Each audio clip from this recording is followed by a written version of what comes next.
Minggir, anakku mau sekolah, teriak pengemudi mobil nekat lawan arah, jalan zigzag.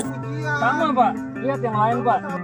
Viral sebuah video yang menunjukkan mobil Toyota Cayla nekat melawan arah hingga membuat pengendara lain geram.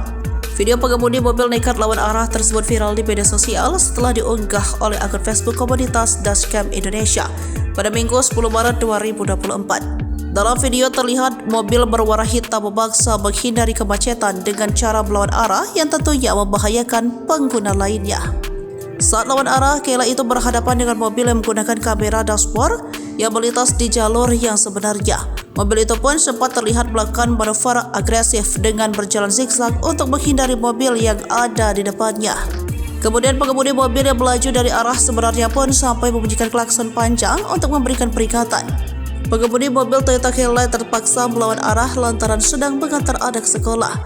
Namun, belum diketahui secara pasti kapan dan di mana insiden itu terjadi. Semua orang juga antar anak sekolah, sama lihat yang lain juga. Ini pelanggaran yang biasain, begini terus. Sudah salah ngotor putar-putar, kata pemilik mobil Dashcam. Sudah banyak diketahui bahwa insiden cekcok yang disebabkan oleh pengemudi lawan arah memang bukan yang pertama kali terjadi. Karena demikian masih ada saja pengguna jalan yang tidak mematuhi aturan dan nekat untuk melawan arah supaya cepat sampai tujuan.